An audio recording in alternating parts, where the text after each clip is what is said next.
Have you ever wondered how the exact same hydrangea plant can be a beautiful, vibrant pink in your garden, but a deep, moody blue in your neighbor's just over the fence? Well, it's not magic, it's chemistry. And that's just one of the secrets we're going to unlock today for one of the UK's most beloved and sometimes most confusing plants. We're going to find out why it wilts so easily, how to get that perfect color, and when on earth you're actually supposed to prune the thing. Okay, let's dig in. So yeah, let's start with that central mystery. The color. It really is the party trick of the plant world, isn't it? One plant, a whole spectrum of possibilities. How does it do it? Well, the answer is written in the soil, but you know what? It's not quite the story you probably think it is. But before we even get to the color, the first clue to understanding this plant is hidden right there in its name, hydrangea.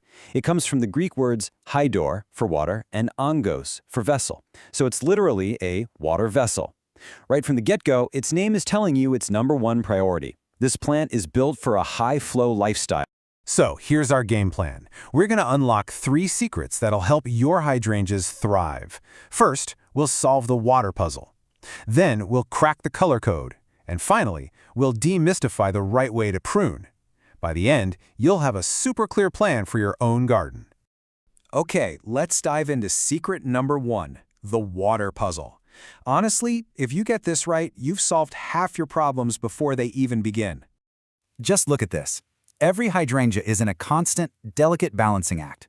Think of it like a plumbing system that's always under pressure. Water gets pulled in through the roots, that's the water in part.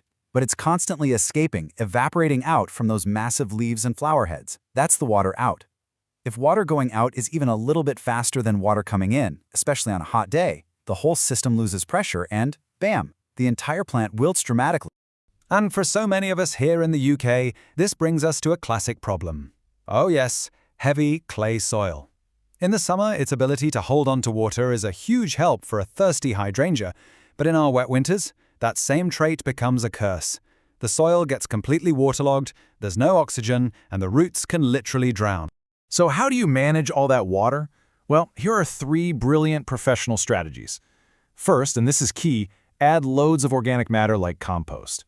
It forces those tiny clay particles to clump together, creating vital air pockets. Now for really heavy, soggy soil, step 2 is a total game changer. Just plant it on a slight mound. That physically lifts the roots out of the soggy danger zone. And if you're ever not sure, do the simple drainage test in step 3. It is a foolproof way to know exactly what you're dealing with. All right, now that we've mastered the water puzzle, let's move on to the most famous hydrangea secret of them all, the color code. This is where we get into some really fascinating chemistry and bust a very common myth. You've probably heard it 1,000 times, right?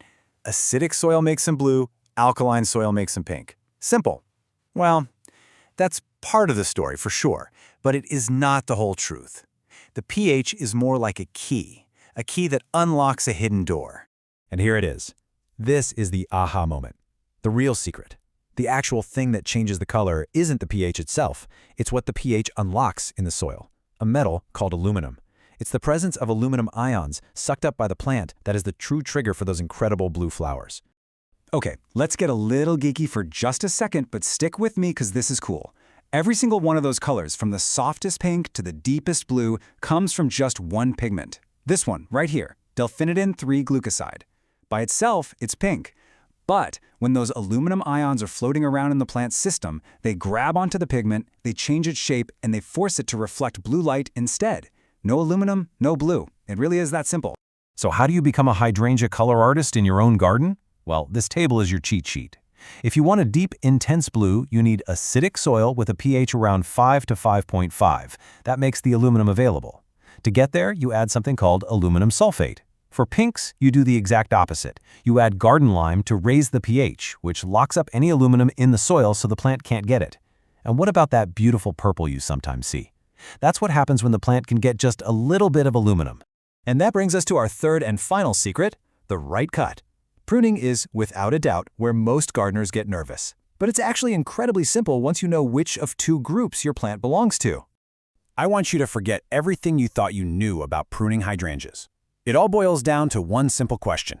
Does your plant flower on old wood or new wood? That's it.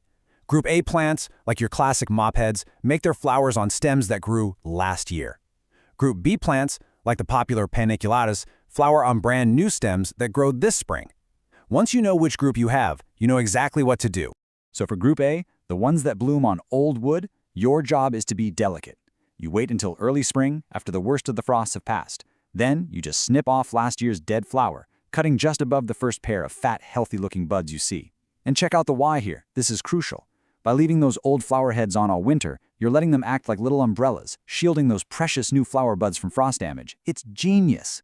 Now, for Group B, the ones that flower on new wood, you can be much more, well, brutal. Because they flower on fresh growth each year, you prune them hard in late winter before they really wake up.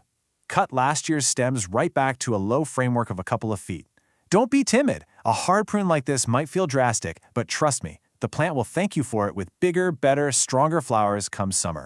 So we've covered water, we've cracked the color code, and we've sorted out the cutting. Now let's bring all these secrets home and see how they apply to different gardens right across the UK.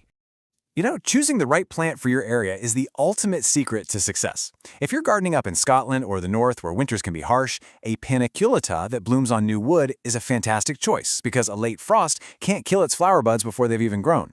Over in the wet, mild west, the classic old wood blooming macrophylla will feel right at home. And down in the drier, often more alkaline south and east, the tough paniculata and the drought-tolerant oak leaf varieties are absolutely brilliant options. When you think about it, a hydrangea isn't just a plant. It's a living record of your garden's specific conditions. It literally reflects the chemistry of your soil, the amount of rain you get, even the timing of your seasons. When you understand its secrets, you're not just growing a plant. You're kind of collaborating with your own little patch of the UK. If you can master these secrets of water, chemistry, and timing, your hydrangea will put on the most spectacular show year after year.